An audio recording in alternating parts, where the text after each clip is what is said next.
Happy Victory Monday.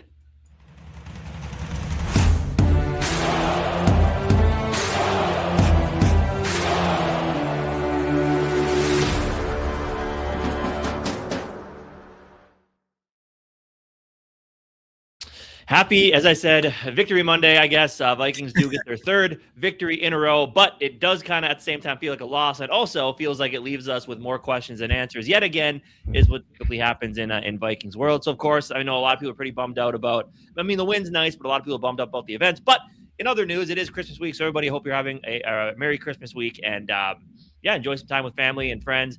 We are going to have to sit and suffer through maybe a Max Brosmer-led Vikings game against Detroit on Christmas. But, hey, we'll see what goes on there. But obviously, the topic of this is going to be the JJ McCarthy news.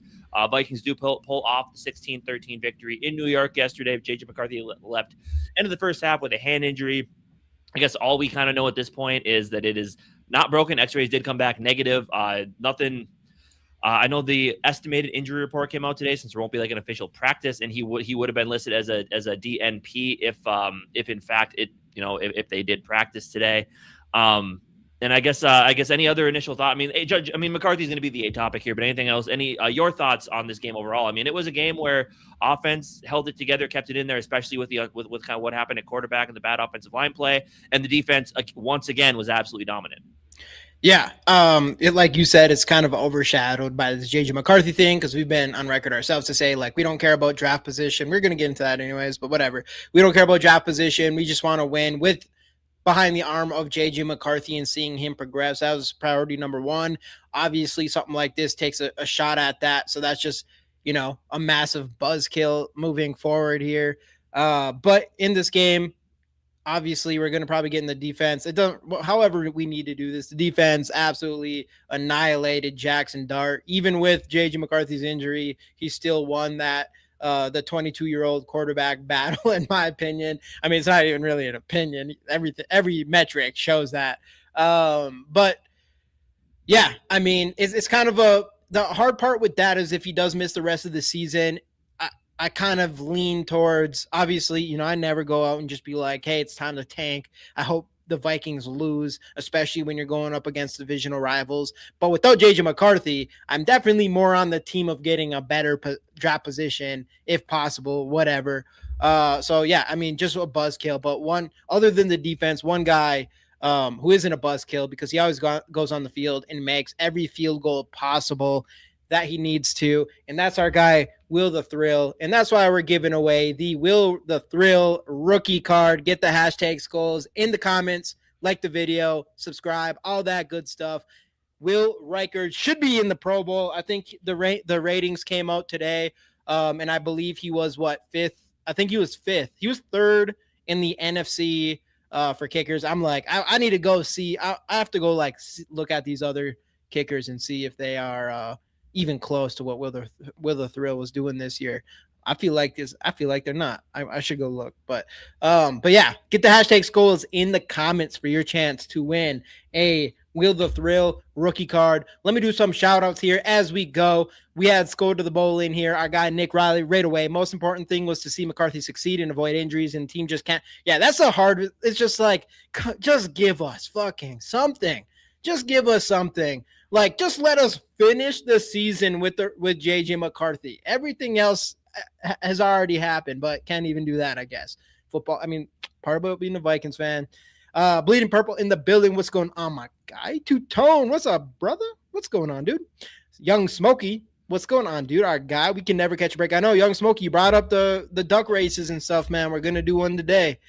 We can never catch a break. Yeah, dude. I know. It's like a really bittersweet win, to be honest. Hey, Two-Toned. Oh, yeah.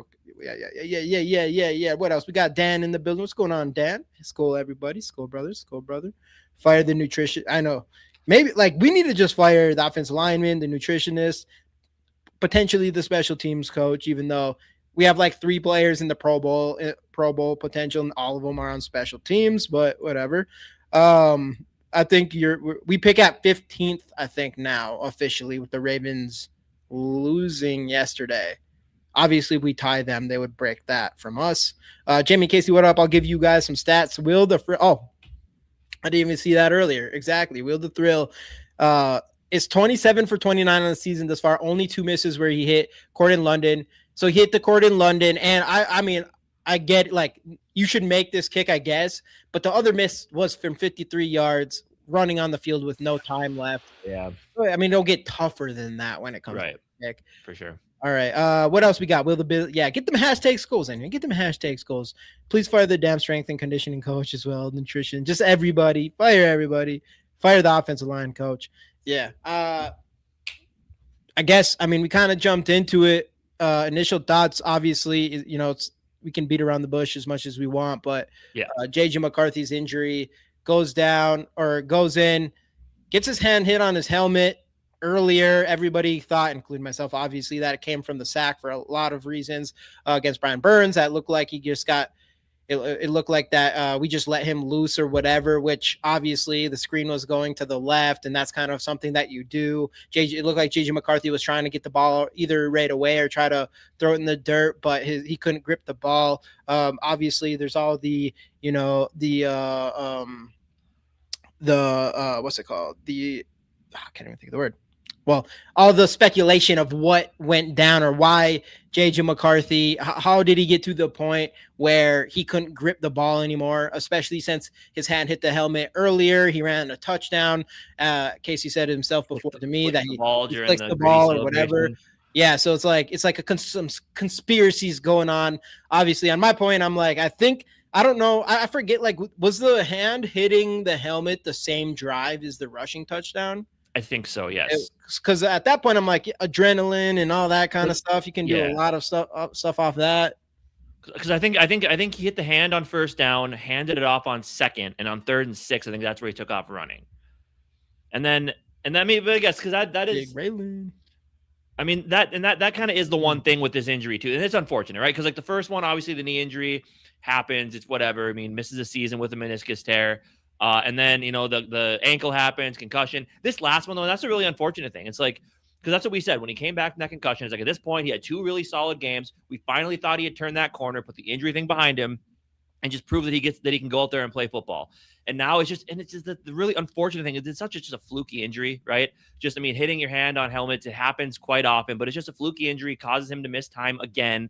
And then who knows? I mean, what we do know is x-rays came back negative, not broken. We don't know the extent yet. He hasn't, I mean, I'm sure he had the MRI today, but Kevin O'Connell didn't have a press conference today because of the short week.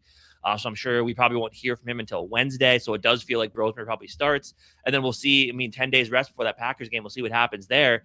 But the real unfortunate thing here is you do got to, I mean, start asking questions. And you go into this offseason where, like we said, we'd hope that maybe the injury thing was behind us and we'd see him play 5 games, maybe put a nice win streak together. Then at least you go into the offseason knowing the extent of how well he can handle the NFL offense. And now it's work on the mechanics. But now we're kind of back to square one where we were to start the season. Is it, can this guy be healthy enough to be on the field? And then you look at kind of where we're at here. Like people are already calling for, I mean, some of the fan base is already calling for Kevin O'Connell's job, Kwesi's job as well. So you got to think about it this way for them. If let's say McCarthy doesn't play anymore this year, you have 8.5 games of data. He has been hurt way too much. And now you're sitting here thinking like, if you're O'Connell, it's like, God, you cannot go into next year with this same situation. You can't go into this year the way we came into this year with McCarthy, Sam Howell, or Carson Wentz, who was here 2 weeks before the season started, and then Max Brosmer. And look, I think Max Brosmer needs to stay in the fold because I think Brosmer could be a good long-term backup option. But you can't go into next year with him being your primary backup. I mean, at this point, assuming McCarthy doesn't play again, we don't know that yet.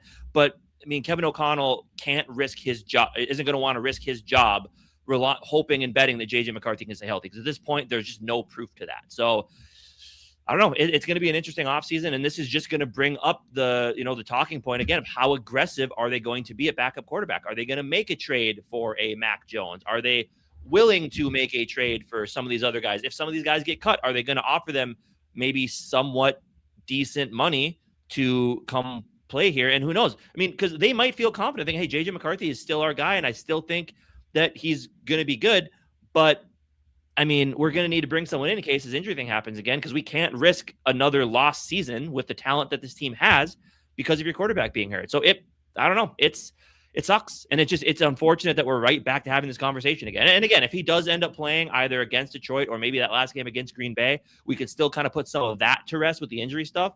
But right now it's just, I don't know. And then another thing I did want to bring up too is, I mean, I saw everybody's favorite Twitter account today. Like, well, if he's not going to self-report his injuries, that's a problem. Well, how many times has his toughness been called out this year because he doesn't play through an injury? So, I mean, I just kind of get to the point where this fan base can never be happy with him. Like, oh, he's either too hurt and he can't play. He tries to tough out an injury. It's like, what's he doing playing hurt if he can't play? Like, I mean, at some point, what do you want from this kid, right? Like, he's out there trying his hardest to play. It sucks he keeps getting hurt. I mean, it's gonna affect kind of what they do at quarterback this offseason. But I don't know. It's unfortunate. It sucks. I mean, for him, for the team, it's really unfortunate. Yeah, and we'll bounce back a little bit to how Max Brosner has played and some of the rest of this offense did after all of this McCarthy stuff is finished here. But yeah, man, that is concerning. And obviously, it's much like finding out that it's not a broken hand is a huge W as far as like going into the offseason, at the very least going into the offseason, him getting an opportunity to go right in. Because obviously, if it's a sprain or whatever, I don't think that lasts very long when it comes to your hand. I think he'll be all right to kind of jump into the offseason swinging. Doesn't take away from the injury concerns and all that stuff, of course, but it'd be a huge plus. Obviously, though, like you said, 8.5 games. We got 2.5 of good football, consistent football that we wanted 5 games. Like 5 games is a solid sample size. 2.5 games. Not really enough, and especially against easy defenses. When you look back at it, and you're like, well, it was against easy defenses, and he was about to go against a Green Bay or Lions defense, and then a Green Bay's defense. So big games that he would miss, and maybe he would make it on if this game wasn't such a short week. It's hard to believe that that's going to be possible with all of this going on, but I think that it wouldn't probably be crazy. I don't know tons about hands injuries, but I mean, if it's not broken, I mean, how bad can it really be? I don't know. Maybe a sprain is really bad, but maybe you see him in that Packers game. I don't know, but it is concerning. And I do have to agree with you. I mean, we were getting on the verge of like thinking that like we don't need to worry so much about the backup. Like you still wanted a solid quarterback backup veteran, but it wasn't some sort of competition thing at all. You felt confident that JJ, like at this point, you're like JJ McCarthy needs to be the quarterback next year, all that kind of stuff. But now you're like, yeah, you can't. If Kevin O'Connell's job is on the line, I always said it through this year. I did not think it was on the line whatsoever this year. It's not going to be on the offseason. But if he has anything like this of a season next year, then I definitely think it'll be on the line. And Kwesi, especially if they don't plan for it. Especially if they don't plan for it better. Right. And after this season, like you can't go in because going into the season, like, hey, the knee was a fluke, and I think he hasn't been injured in his life before. I think he's going to be just fine. Where now it's like, okay, it was a knee injury, then it was 3 more injuries this year, so like that definitely changes the thinking going through the offseason for sure. Yeah, and like, even if I would love for him to gut it out, if he's like his hand's fine enough, gut it out, play even on Christmas would be great. But I mean, you still have to take that as like a notch against him on this continuing injury thing or whatever. Yeah, and I think him going out there knowing that he probably wasn't gonna be able to grip the football, like I think he wanted to tough it out and play through it. I mean, I think this was more the medical staff being like, well, hey, I mean, if he drops, can't hold on the ball. Exactly. And like if O'Connell's seeing that too, like, I mean, O'Connell got so much shit for playing Wentz when he was hurt. Like, I get it. Like, hey, if you can't go out there and be effective, then I mean, I understand you want to play through it, because I understand from McCarthy's perspective, like he doesn't want to take the shit of a guy who can't play through injuries and tough it out. Like, I understand all of that, but I mean, it's just, I don't know. It's obviously super unfortunate. Yeah. So hopefully, I don't know. I mean, still it would be pretty dramatic if he was good enough to play, even if it was toughing it out a little bit as soon as Christmas, would be huge, but it would definitely be a big plus. And I think we can all breathe a little bit, but at the same time, you are like, that's still another injury for sure. But I was just going to say what our guy said right here. We haven't heard a beep on McCarthy's hand, which is it isn't though. Because Rappaport was on Good Morning Football this morning and did say that he is having an MRI. We know that much. Yeah. But O'Connell doesn't need to talk to the media till Wednesday, and we do know that injury stuff, unless it's leaked, doesn't normally come out until coaches have their press conference, and he hasn't had that yet due to the short week. Like I said, he won't have it till Wednesday. Yeah. So I mean, it's really not that odd that we haven't heard anything. Yeah, I know. Well, I know it sucks. And obviously, like I mean, knowing it's not a broken hand, he is having an MRI, so we know it's not broken, but they do want to see the extent. Maybe there's ligament damage or any sort of stuff like that. Right. That an MRI would reveal. Yeah. So hopefully nothing too crazy, but. So yeah, hopefully his season's not over. And obviously, without the broken hand, it feels like there's probably a good shot that he'll be able to go into the off season and all that good stuff. McConnell is very forthcoming in his pressers. For injuries, for sure. Yeah. He's definitely open about injuries. That's 100%. That's 100% accurate. But yeah, I don't know. Again, it's just, I guess the bottom line with this, it's unfortunate. It's, again, just a fluky kind of injury that does happen. I mean, it's, especially when things were starting. And I thought he played a pretty damn good game up to that point. I mean, he had a few drops. I know he had the drop from Naylor that turned into a pick. I mean, Addison, the anticipation on that throw that should have been a touchdown while he was getting hit by Dexter Lawrence was coming at him was pretty fantastic. Like, yeah, I think he was playing a damn good, even the run, like just realizing nothing was there for him, running and getting that touchdown. Like, I thought he especially now that we know that he had a fucked up hand. Yeah, he was showing us more of what we had saw against those last 2 games, and this was against a much better defensive front than we've seen in weeks past as well. So, I mean, but again, I guess the bottom line of it all is just it does add to that. Man, I mean, I understand it's a fluky injury, but for some players, it just happens. Like it just happens that they just find these ways to get hurt, and it. I mean, the best ability is availability. It's 100% understood. Yep. And at this point, he hasn't shown consistently enough that he can be. And again, he could have looked amazing. He could have just kept this going, played amazingly against the Giants if he played the rest of that game. But I mean, until he shows he can play a significant amount of games without having to miss one for being hurt, I mean, that's going to be the cloud hanging over his head. Doesn't matter how good he plays. The fan base is always just going to be wondering, when's the next injury coming? When's he going to miss more time? And for a starting quarterback in the NFL, it just can't happen as much as it has. No.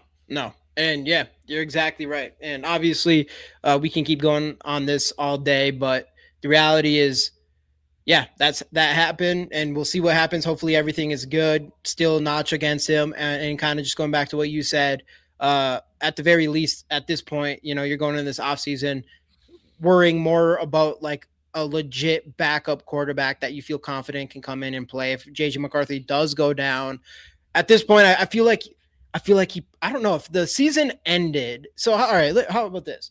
What do you think? If the season or if his season's over, season's over, do you think these last couple games did enough to be like, we still are going with JJ McCarthy in the offseason as QB1, and we are going to go find a guy who maybe it is like a Daniel Jones type or a Tua type, yes, or a Kyler Murray. Yeah. Are you going to Kyler Murray? Obviously, again, I do think Kyler Murray is at a spot where I can't imagine he's going to go somewhere to be a Daniel Jones to the Colts situation where it was like a legit potential quarterback battle is what I'm saying. Like, right, you're not bringing it in. Before it was like, you need to bring in a guy with a quarterback battle. After these couple games, even with this injury, do you think that has changed? So you go into, if it ends now, you go in the offseason and look more of like a guy that can step in for him, and JJ McCarthy is still QB1 throughout the whole offseason? Yes. I mean, look, so we're saying if he's done right now, right?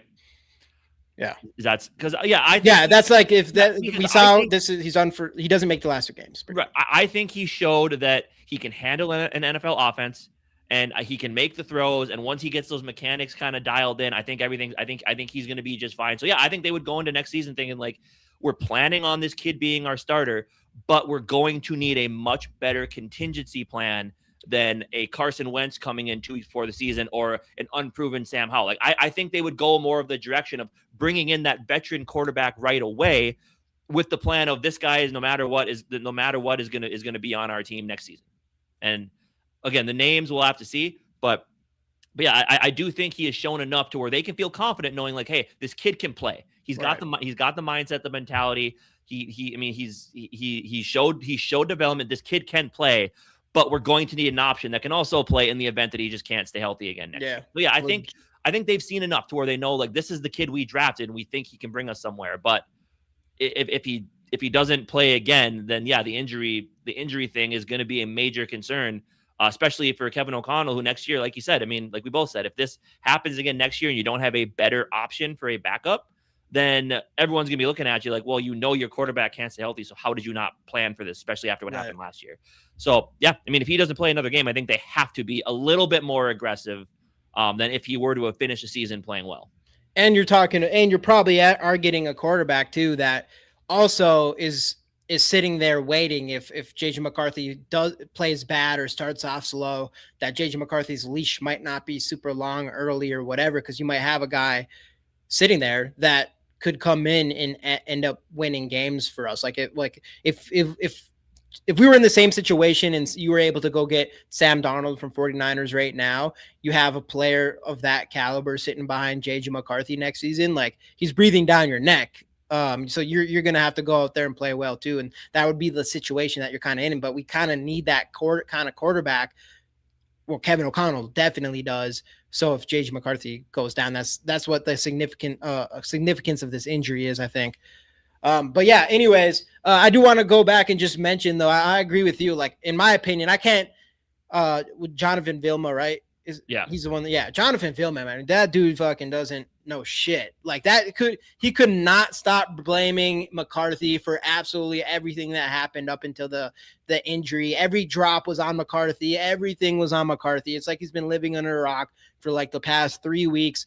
That's one thing I was getting annoyed about. Obviously the injury thing is its own thing, but these last 2 weeks, all these drop balls, like you can't, that isn't on McCarthy. The only one that I'll even put on McCarthy a little bit, because I'm like, all right, some of them weren't.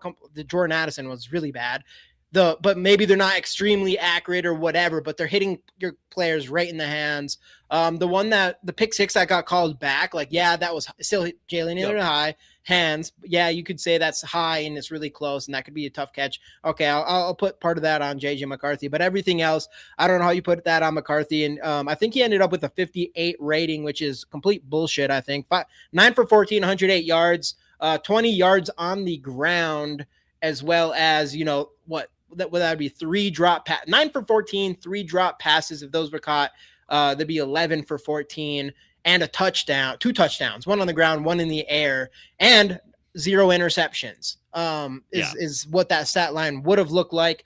So JJ McCarthy up obviously against some bad defense again that did have pass rushers that we were able to see. That front is crazy, and that front has crazy talent. So it's definitely step up from the Cowboys and the Commanders there. Good game by JJ McCarthy for the most part, in my opinion. I think a lot of that was on the receivers. We'll get in that in a second. But Max Brosmer, big railing, our guy there, did bring him up, and he does need to be talked about because he came in this game and did exactly what you want from the guy that you would love to be your backup quarterback of the future. I can't say Max Brosmer went out and played a really tough Seattle defense. Obviously, 4 interceptions was a really bad game. I think people jumped off a cliff on the Max Brosmer train after that game, and I kind of understand that.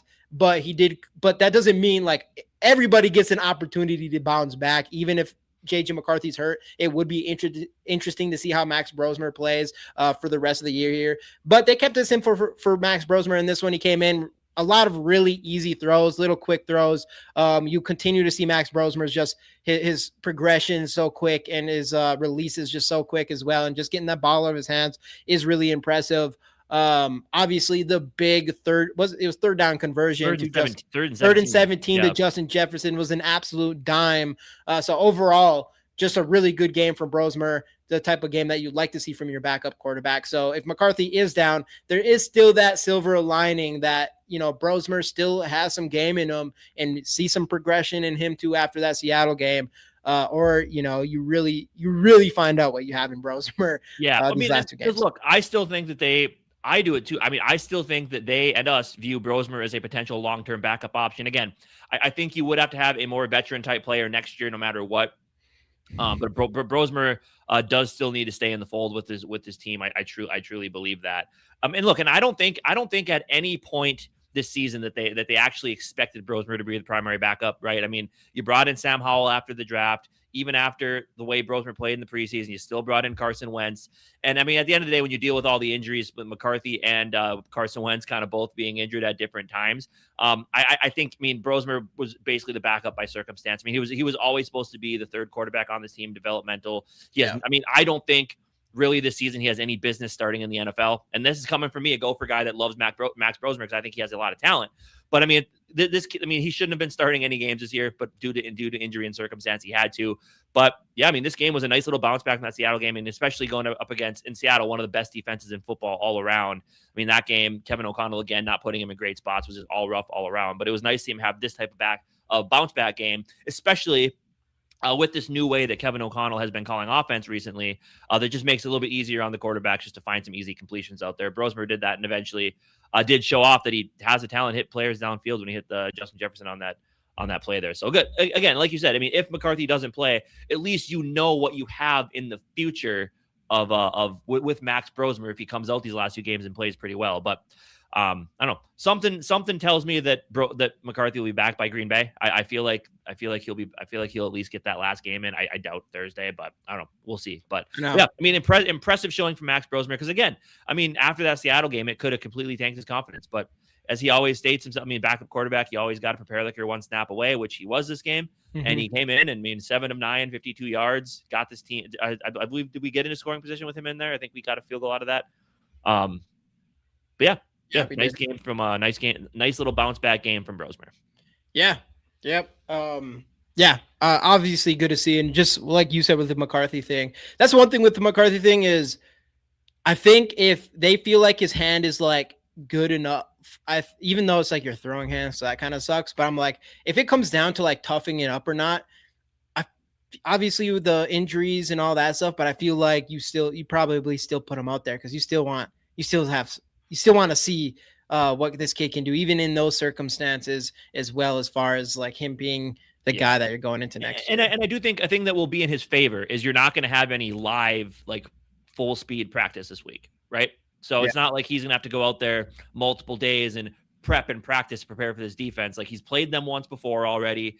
And I mean, both teams are basically going to be going through just walkthroughs and slow speed stuff this week. So it's not like he's going to have to it's not like they need someone to prepare full speed, so he can just kind of go through the motions and just see if the hand and the grip strength is going to be good enough to end up playing on Sunday. Yeah. Thursday. Yeah, Thursday. Which, I don't know. Obviously, I want to see McCarthy out there. Yeah, for sure. Makes me feel better about this draft position thing. But yeah, I mean, I think when it comes down to it, like, I mean, that's because that's what the rest of the season is supposed to be about once we are mathematically eliminated from the playoffs. Mm-hmm. Just seeing this team continue to fight, which they have 100%, which is really nice to see, and just seeing that progression from McCarthy. So hopefully this injury, I will find out Wednesday. Because I doubt O'Connell is going to pull we'll have to put him through game time stuff. He's questionable. I think we're just going to get a straight yes or no answer on Wednesday. And we'll see. But I mean, the hope needs to be that it's yes. Hope needs to be that he can go out there and be good enough to play this game and just keep showing that progression, especially in big games. I mean, again, this is a Detroit team that's going to be hungry for a win because they need to win every game. So I mean, this would give McCarthy a great chance against a team that's going to put it all out on the line. And even a defense, if we want to keep seeing the progression of this defense, a defense where the offense is going to be for the Lions and be putting it all on the line, probably going forward on a lot of fourth down. So we'll find out quickly the status of McCarthy. But I mean, at the end of the day, it's best for this team and the future of this team if he's able to gut it out and get in there and play. Yeah, I think so. Keeping on going here though. So just another thing is, the run game again, Kevin O'Connell. Since the whole JJ McCarthy playing his game thing, he allowed JJ McCarthy play his game and also became a balanced play caller. Even though there's a couple play calling in this game in general that I didn't love, the play calling right before the half, it was just disjointed. It didn't even make any sense. Like if you're gonna go for it, fucking go for it or fucking kneel it. And I'm team fucking don't be a pussy and go for it when it comes to Kevin O'Connell, but it's just like, why run the ball, lollygag around, throw a screen, where the backside is unless you knew like that JJ McCarthy had something going on with his hands a little bit, maybe not to the extent, but like maybe that's possible where you're like, we need to check McCarthy's hand at halftime. So let's maybe that was, I'm just like making shit up right now, but it could be a possibility.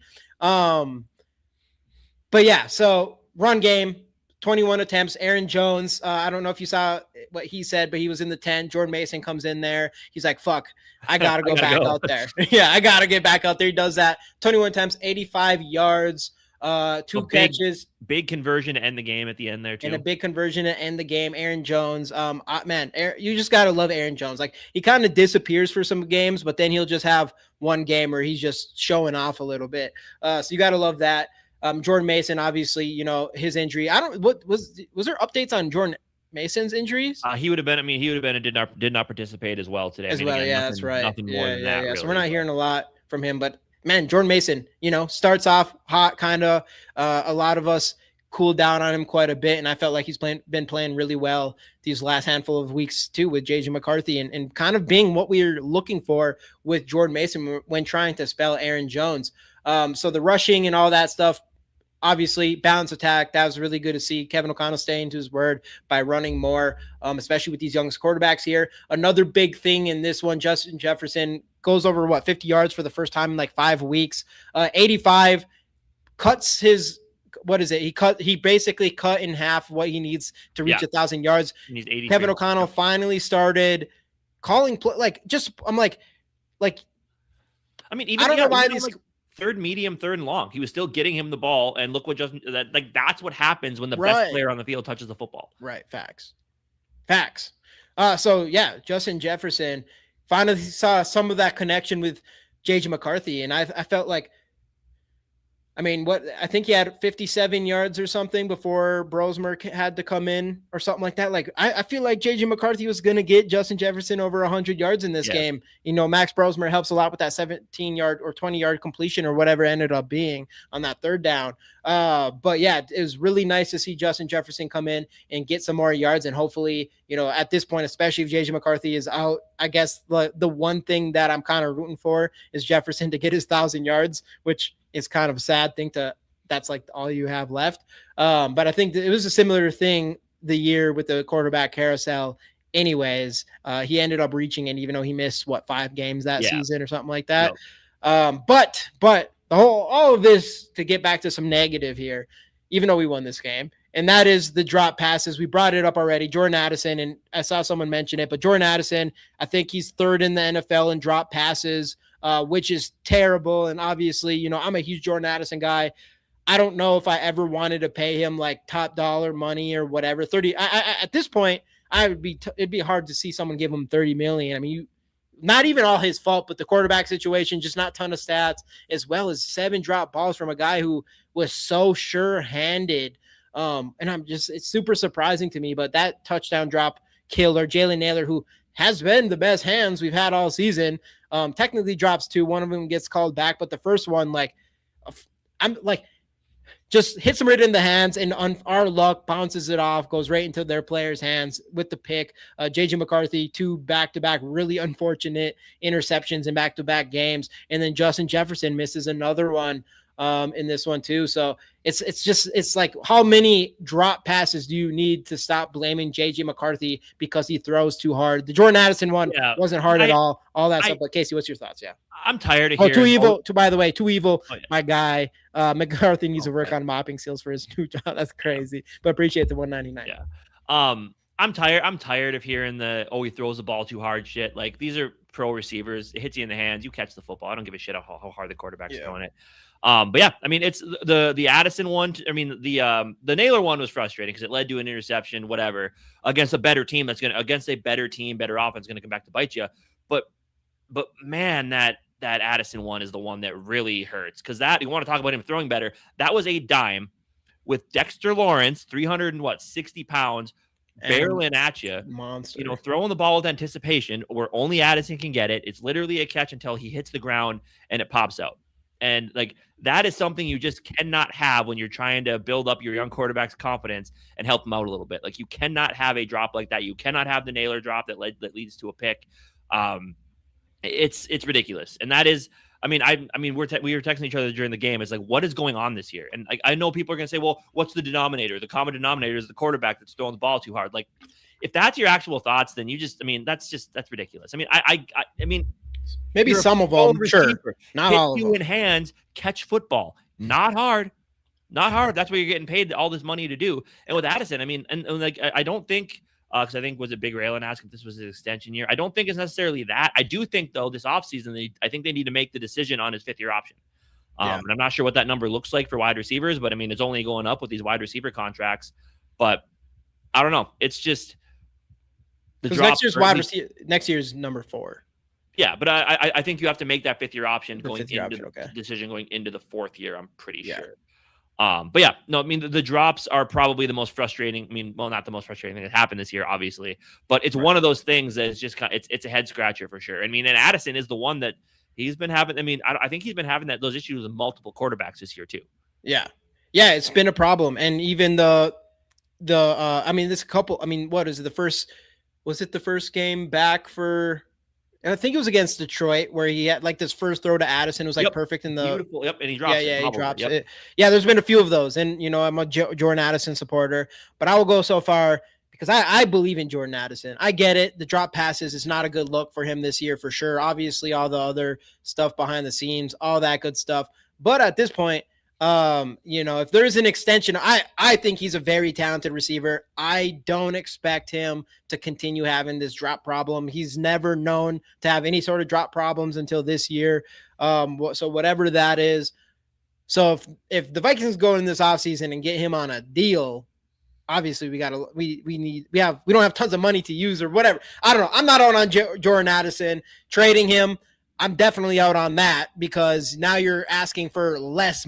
You're going to get less for him. I don't think at this point we're going to get his back for him as much as talent I think he does bring to this team, even though, he's dropped too many passes. Sure. He also gets fucking open all the fucking time. On top of that. So I think he's still talented. I think he'll get the hands figured out. I'm not out on Jordan Addison. I'd give him the 5th-year option. Yeah. That's been great, but the biggest thing is going to be, the biggest thing is going to be this offseason. Like, how does he handle himself? If he handles himself fine and he comes into next year and he absolutely balls to start the season, right? Like, I don't know. I think you got to take a look at George. What up, dude?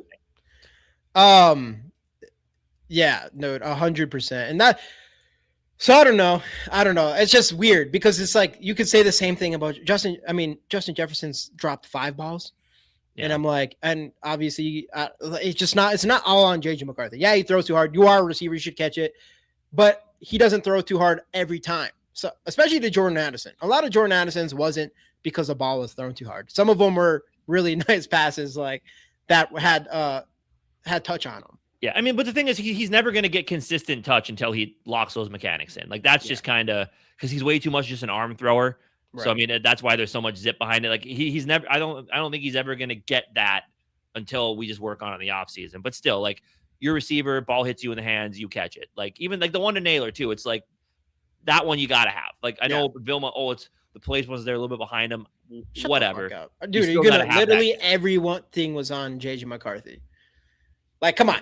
Hit him right in the hand. I don't care if it hits you right in the hands, like right next to your head. It's different when on that other play where he has to kind of jump. Yep. Yeah, that's fair. Okay, it's really hard. It was not that scenario. So I don't know. I'm still McCarthy. Has impressed me even up until this injury. The injury is a cause of concern, of course. So we'll hear more about that. But keeping on going here because the wide receiver drop thing is just a mystery, and hopefully that stops going into next season. And maybe it's some of its chemistry. Maybe it is the ball is too fast. Maybe who knows, all the little scenarios. But that needs to be fixed, definitely, especially with Jordan Addison.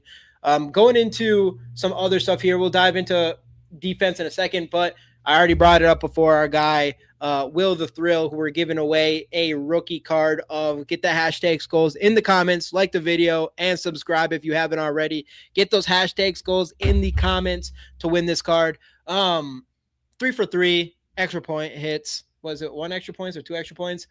Still money. So yeah, let's go Will the Thrill. But this defense, man, I'll let you kind of jump into this one because actually I'll just set the stage a little bit here.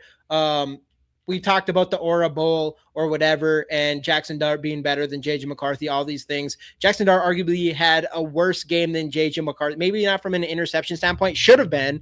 We just got dropped one, got kind of unlucky on a couple batted balls. But Jackson Dart, 7 completions on 13 attempts. At one point in the first half, I think he had 1 completion and 1 interception, 33 yards in the air. Like I said, 1 interception, sacked 5 times. And a guy who is known to do really well on the ground ended up with just 2 attempts for 7 yards there. What was your thoughts on this defense and just kind of handling a young quarterback like Jackson Dart? Yeah, I mean, I think what they say, Flores is now 10-1 against rookie starting quarterbacks. I think. I mean, Jackson Dart. Look, I mean, he's got confidence. He's got some of that swag. I mean, we saw he's got the chain that got ripped off middle of the game there. But this game, and I don't watch a lot of Giants football, but from what I understand, this is the game where he looked the most lost out there. I mean, he didn't stand a chance from the jump. I mean, Flores, look, Flores' defense has been on one 6 straight weeks, not allowing a touchdown pass. I think they're 1 away from the record since the NFL AFL merger. But yeah, this defense continues to be impressive. And even though they're not 100% manned in the back, I mean, Harrison Smith getting older. I mean, Jay Ward playing some big time snaps after Theo Jackson basically ends up getting benched from not playing well enough. But Jay Ward, I mean, is really helping out in that defensive backfield. Byron Murphy gets his first interception. Isaiah Rodgers had a couple nice pass breakups. But like, again, the defensive backfield is still pretty undermanned and pretty, uninspiring overall this season. And Flores just making it work. I mean, and even like Jalen Redmond popped again yesterday. So like this defense continues to dominate. And I mean, up against Jackson Dart in this past game did not stand a chance. I mean, yeah, they still got some good runs in there, which is still a major concern. I mean, Tyrone Tracy, 16 carries, 71 yards, Singletary, 11 carries, 47 yards, both of them over 4 yards per carry. So again, that still continues to be a concern. But just the way that this defense steps up and allows field goals when they can is pretty damn huge. I mean, their only touchdown was on that strip sack return, and other than that, Flores holds them to 2 field goals. So this defense continues to be impressive. I mean, we'll talk about Flores a little bit more in depth here in a bit, but yeah, this defense continues to just keep this team in games, especially when you lose your starting quarterback the first half and have to turn to an undrafted rookie in Max Brosmer. So this defense completely shut down this Giants offense yesterday. Yeah, and that's the reason why I've said before, and I know Nick was totally against me, Nick Riley, but I'm like, I think this team is good. This team is good. It has potential to be good. This defense has probably arguably had at least a couple of the better defensive performances in football in general. And this defense has shown a lot. Like, this has been very consistent by defenses. Obviously, the Giants don't have a ton of talent, but against a Dallas team that has one of the better offenses in the NFL, and did good against them, and then held the Commanders to 0 points the week before. This defense has what it takes, and it kind of sucks that, it's hitting its stride later in the season when technically would have been playoffs for us. Kind of sucks that that's not the point there for us anymore. But man, the way that they handled Jackson Dart, and again, Jackson Dart had a bad game, 22 years old, young quarterback, rookie, all that stuff, deserves to have a bounce back, all that good stuff too. Doesn't make him an immediate bust, even though he had probably a worse game than JJ McCarthy ever had. Standouts. Obviously we already said 5 sacks. Eric Wilson continuing to just be insanely good. I don't get how he's not in the top 10 for a Pro Bowl spot. That doesn't make any. He's just been so good consistently. Levi LDR comes in, gets a sack. Andrew Van Ginkel doing his thing, getting another sack in this one, as well as should have been a pick. Byron Murphy did get it. Was that his first pick of the year? Byron Murphy? Yeah. Yep. Okay. Yeah, worth tip all ball, that money, man. But we'll take it. We'll take it. That's a $20 million interception when you can't make playoffs. Anyways, whatever. We'll take it. Harrison Smith's just getting better at the end of this year. So it'll be interesting to see what happens. One more year. He's like, yeah, man, it sucked at first, but at the end of the season, maybe I do have another year left in me. Dallas Turner comes in. We don't have Grenard anymore. Didn't really do anything to kind of impress me. There's one, he should have had a sack, let Jackson Dart slip out of it. All that. But the guy I do want to bring up again, that, man, every time he's on the field, and you brought his name up, but just does something, and that's Jay Ward, man. Especially In the backfield, especially in the run game and against the pass. One thing that I've recognized with him that is actually really mind-blowing to me is just the speed he comes into the backfield with. I'm assuming it's probably faster than Ivan Pace, but he comes in like a missile like Ivan Pace. The difference of what I see with Jay Ward is his ability to change direction and notice when the ball is getting a handoff or not. There's been plenty of times where he comes in and you don't know if it's going to be a play action or not, and he ends up choosing the right play. He ends up going up. He either tackles a running back, obviously, or gets to the quarterback, whether it ends up being a sack or not. But Jay Ward just has been impressive and just a monster hitter. Obviously, we didn't I don't like what happened with Ertz in that Commanders game, but still, I mean, this kid has been impressive to me, and especially with Metellus out, to have that kind of physicality on this defense is nice to see. So he's a guy, especially like you said. I don't know the whole thing with did Theo Jackson's did he actually kind of get benched in this game? I mean, he didn't start, so okay. Jay Ward was out there at the beginning, so that does. Yeah. So that's one under the radar thing to pay attention as these last two games is just Jay Ward out there, and just kind of keep an eye on him, because I haven't really been paying attention to him specifically, but it's you just see some guy flying in and you're like, dang, that's Jay Ward. That's Jay Ward. It's happened multiple times this season. Right. And let's say you can convince Harrison Smith to come back. Harrison Smith, Jay Ward, your other starting safety. That it doesn't negate the need for a safety, obviously, because Harrison Smith isn't going to play forever, but it might push that need a little bit farther down to where you pick something else instead of a safety earlier on in the draft. Again, we'll see. It's all speculation at this point, but Jay Ward, huge step up. Very impressed with how he's been playing. And I would say limited reps, but he is going to start getting more and more reps. I mean, Kevin O'Connell said it himself. I mean, 2 more games for him to really prove that, hey, you guys, I can be a starting safety for you guys next year. And the good thing about him is he does have that cornerback flexibility as well here. But anyway, we got 93 people on Twitter, 14 people on YouTube checking us out here. Thank you guys so much for joining us on this beautiful Christmas, sad but sweet, or bittersweet victory Monday. Yeah. But yeah, I mean, man. I guess, defense phenomenal this game. Yeah. I mean, again, the run game struggled, but overall pretty damn impressive. A guy we have to talk about because his defense is impressive, and a guy that I'm not going to call you out, but someone that you give a lot of heckle to here and there, and that's our boy Brian Flores. But before we do that, one of the best special teamer in the NFL, the best kicker, Will the Thrill rookie card we are giving away. Get the hashtag skulls in the comments, like the video, and subscribe for your chance to win this card. I don't agree with any. I do not think the Patriots were ever going to move off pick number 3. I think 90% of the fan base would have been pissed had we traded 4 first-round picks, move up and take Drake May. I mean, I see people talking about that now. Of course, I disagree with it. I don't see any scenario in which, I mean, it would have been a massive, massive pay to get up to pick 3 to take Drake May. And I don't think the Patriots were even considering moving out of that spot. I don't know. I can't. I mean, people are crazy. Should have offered more. He offered 3 firsts, including 2 in the same year. I don't know. I don't think that. There's no chance. There's no chance we ever going to get. It would have been the biggest trade in NFL history for a third pick too. About making that trade. Yeah. No, there's the whole May thing. It is what it is. They wanted too much. We tried, and it just didn't happen because the football gods hate us. Okay. We could have been picking there if we didn't win some meaningless games. Oh, yeah. I mean, that's fair, but also yeah, but you never see teams actually freaking tank. I mean, everyone talks about tanking, and does it? I mean, players still have pride. Players still want to win. Players still want to, especially some of these guys are going to be free agents and have to prove they can go play somewhere else. Mm-hmm. I mean, I don't know. See, when it comes to football, to me is a little bit. It's a little bit. I don't think it actually happens as much as people think it does. No, I don't. How many stories have there been where this team won and now they don't get the first overall pick anymore? That's happened multiple times. Right, all the time, and that's the hard part. I think it's tough to tank in the NFL. And incentives. That's also fair. Yeah.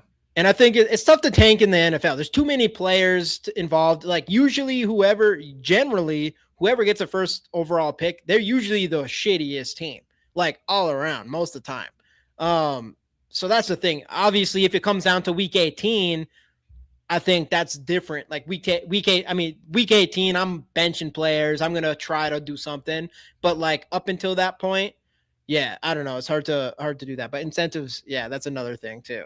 But yeah, anyways, Brian Flores. We're talking about this defense. Brian Flores. I mean, masterclass at the end here. I don't know. I mean, he's not the one on the field, but if there's a guy feels like he's trying to play for a head coaching job, it seems like that's Brian Flores right now.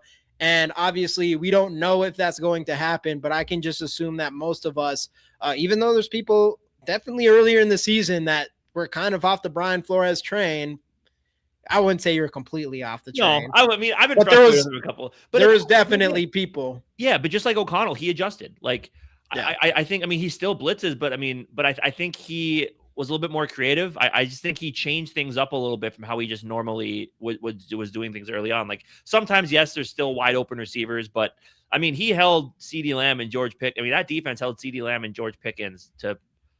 George Pickens for sure to pretty much nothing. Yeah. And it helped me pretty much. I'm in the championship because of Brian Flores against Pickens. I ain't gonna front. I mean, and then it was reported by Tom Pelissero that they do want to extend him if he doesn't get a head coaching job. But that is going to be the big story here. Is I mean, how does the lawsuit play out? And then I mean, because I'm sure he's going to get some interviews. I mean, the dude definitely deserves to be a head coach in the NFL again, right? 100% agree with that. Right. But like if that doesn't happen, let's say it is going to be another year before that. Like, is he willing? Because I know some people are talking about there might be some speculation out there that he wants to change the scenery. Is he willing to stay here for another year? How much? I mean, money talks, of course, so they could pay him basically head coach money to be the defensive coordinator here again. But it does sound like, at least from what Pelissero is saying, it's at least in the cards that the team wants to extend him. And again, why does that come out right now? Like, who's leaking that information? Probably the Vikings trying to be like, hey, Flores, like. Or, I mean, it could be Flores. I mean, it could be the Vikings like, trying to show right now like they're dedicated to keeping him here. Or it could be Flores' camp saying like, hey, the Vikings will pay me to stay here. So if the team really wants me as a head coach, like I like it here, make me an offer. So, I mean, I'm sure that this stuff is getting leaked for some reason. But I do think that, but I mean, it'll be interesting to see. I mean, but again, it's at least nice to know if this team wants to bring him back. Yeah. We'll see if they can make it happen. But a large part of that is going to be how the whole lawsuit thing affects the hiring cycle this time around. Yeah. I mean, obviously, you know, it's a no-brainer. You got to bring him back if possible. I get on his side if he's going to decide to go the head coach route. I don't see the scenario where he just decides to leave no matter what. I just don't get why you're not like, I don't know. I guess you could probably be the D coordinator for a better team, but this team still has tons of potential in my mind.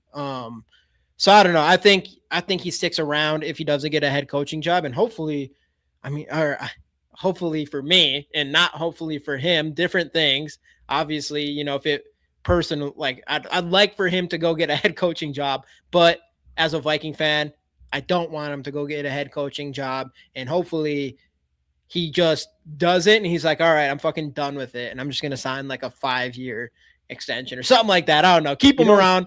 Super long term. Yeah. But it is funny because people talk about him going to the Giants. It'd be funny because the Giants are kind of where this whole lawsuit thing started. So it'd be interesting if he ended up getting that job. Which after all of that, I do not like all that rigmarole there. I do not. Head coach of no one survives the Giants. First off, second off, I think he could do a lot with that defense for sure. I'm sure he's like licking his chops at that talent on the pass rush talent and everything on that D line there. But offensively, I just don't think he's going to have, I don't know, based off what he did in Miami, you know, things change or whatever, but I don't know. I don't know if that the Scatterboo and Jackson Dart vibe works with a Brian Flores, but you never know. You never know. Yeah. Keep him a Viking though. Let's just keep him funny. High key doubt McCarthy's out there next week. Big game for strength of schedule. Who knows? Maybe this is all a ploy. Maybe like, hey, McCarthy's playing too good. We got to move him off to the sidelines for a week, lose to the Lions so we can get the 4th place schedule. Yeah. And then beat the Packers the following week so that maybe the Packers miss the playoffs, the Lions make it. I don't know. But Yeah. it is interesting. I mean, because it is big. I mean, yeah, because there is a reality where we end up ahead of the Lions in the division, and that does give you the third place schedule, which would be a little bit tougher. I But know. that is interesting to think about as well. It just sucks that it has to be against the Lions and the Packers, because if McCarthy's not out there, and we might as well go into this too. And everybody, we are going to give this away pretty soon here, so get the hashtag Skulls in the comments for the Will the Thrill rookie card. But that gives us kind of into this draft position thing, and that's what kind of sucks is you're not just draft position, but also schedule next year. And it's just like, it's just shitty that it's against the Lions and the Packers, because it's just like, you don't want to lose to them. I definitely don't want to lose to them. Like, you never really want to lose, but I'm like, at some point, I'm not an idiot. If there's nothing we're playing for at all, including the progression of JJ McCarthy, I want a better draft pick for sure.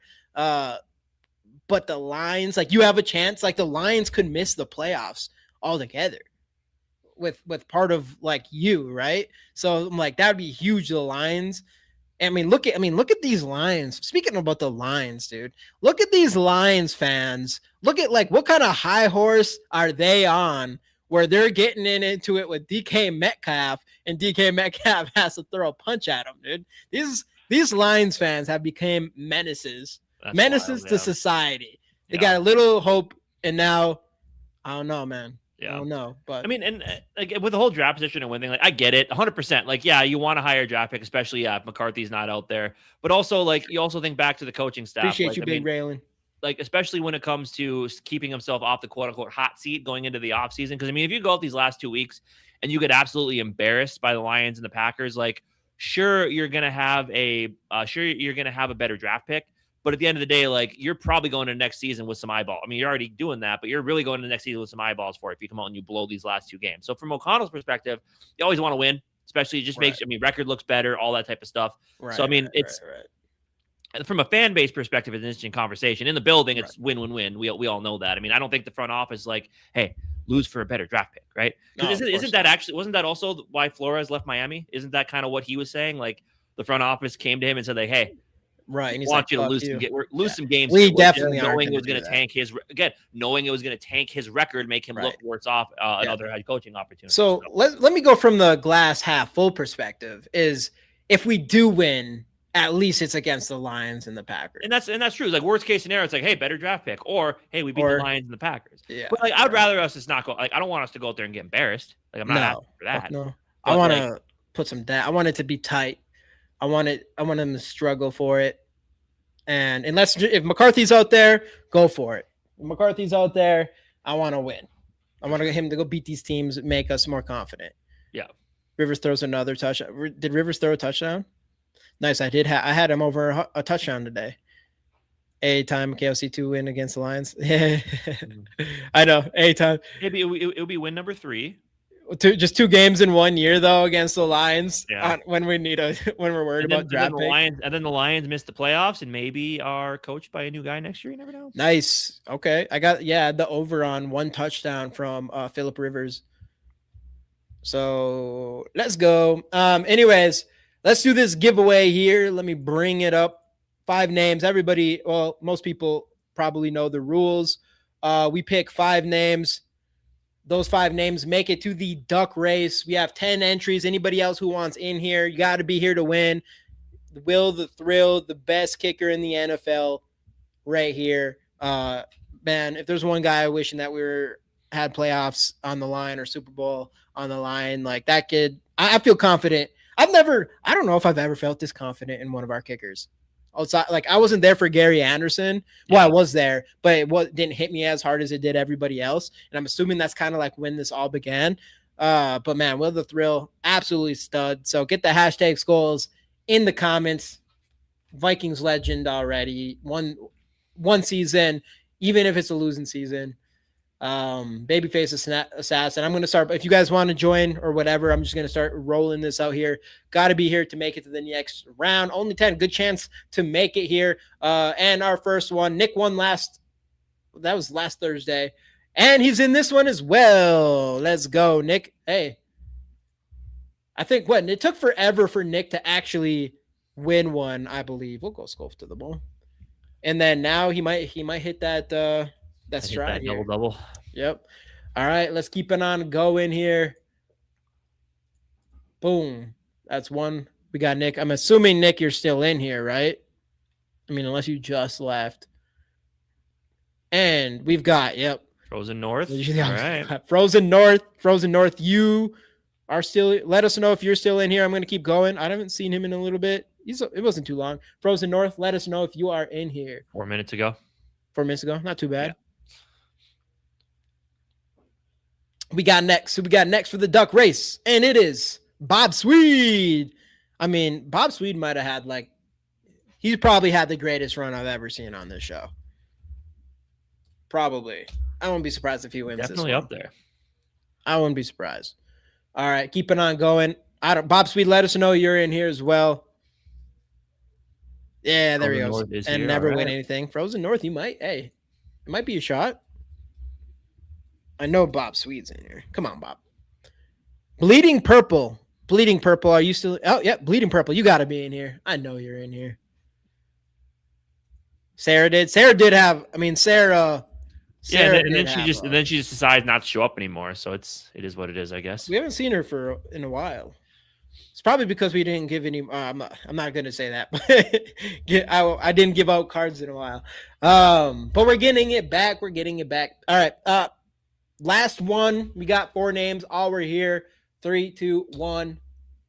For the thrill from 60. What do we got? And it is. How about no? Let's go. You're in here, right? How about no? Just give us a heads up real quick. Even though I'm sure you're still in here. Yeah, before we do the duck race, though, I want to call it out again. 109 people watching us on Twitter right now, 12 on YouTube. If you guys on Twitter aren't already, hop over to our YouTube channel, GG Sports Podcast. Drop us a sub there. We really appreciate that, as well as follow us on Twitter if you want to as well. But again, thank you guys so much for spending your Monday night with us here, talking about a win that feels like a loss, but also feels like a win. Hey, we got Beautiful Christmas week. It's great. Things are great. Over here, it was 70 degrees in Colorado today. Ooh, it was like a nice and balmy, high 30s in the cities. That's pretty nice. Twin Cities today. We'll take that. We got the names here: Skull to the Bull, aka Nick Riley, Bob Swede, Frozen North, Bleeding Purple, and How About No. Obviously, last week we did 9. It didn't really help us, but maybe it will help this time because just good vibes. Or yeah, I like it. 1, 2, 3, 4, 5, 6, 7, 8, 9. God, a lot of crappy ducks, but you got a purple. More then. Yeah, we got more. I'm sorry. 9 plus 1. Let's go 12 for the Bros Meister. Okay. 10, 11, 12. That's better. Only one crap duck. Yep. We do got Dracula duck, so that's all right. All right, let's get it. 3, 2, 1, boom. And we are off 45 seconds. Whoever comes in first wins. Nick Riley in first. We got Bleeding Purple in second. Man, it's all close at the end there. So at this point, usually anyone who gets that far ahead never wins, but we've seen it before. But sorry, Nick. At the end, it could be anyone at the end there. Huh. Yeah, I mean, I've never seen that top. Okay, there he goes. All right. He's back. I'm fried. I see whoever bounced off the wall here. Bleeding Purple looks like you might have a chance still, Nick. Let's see what happens here. Maybe you get that. Ooh. Oh, Nick's going to get that. Nick's going to get it. No. It's Bob Swede. I should have known. What a rush. Bob Swede brings it. Oh, it's close. It's Bob. And Bob Swede wins the win. Let's go. Obviously, I got your information ready. Yeah, we're bringing it back. All right. Congrats, Bob Swede. But yeah, so I guess biggest takeaway: Vikings are 7-8, still have a chance to finish the season over 500. The big story for the rest of the week here, though, will be JJ McCarthy, the hand. I doubt we'll hear anything really major or certain until Kevin O'Connell's press conference on Wednesday when they'll go through the designations. But yeah, I mean, that's kind of the big A topic here. Yeah. Really need him to get out there and keep improving, especially in some meaningful games for the other teams at home. Give the fans something to cheer about. We'll see kind of what happens there. Programming note, Christmas, obviously Thursday. Oh, so we won't be here the rest of the week. We'll be back next Monday. Everybody enjoy your Christmas weeks, and we'll see you guys Monday. Jamie, anything to say before we sign off? We still will be on Bleacher Report on Christmas, though. So come check us out on Bleacher Report. Yeah, one thing I'm going to start definitely trying to get y'all over there for sure, because we could use some home fans over there as well. But so we will still be on Bleacher Report directly after the game, all that good stuff to talk about JJ McCarthy toughing it out against the Lions and winning 2 games against them. Especially that's one thing too. Was that 2 home? No, we haven't. No, we played 2 away games, didn't we? We played 1 home victory with the Commanders. So that's another thing too, is seeing JJ McCarthy against the Lions and the Packers at home would have been interesting. But we'll see. Absolutely. For sure. But anyway, thank you guys again for joining us. Have a great week with friends and family. We'll see you guys next Monday right here, GG Sports Podcast. See ya. Let's go Vikes.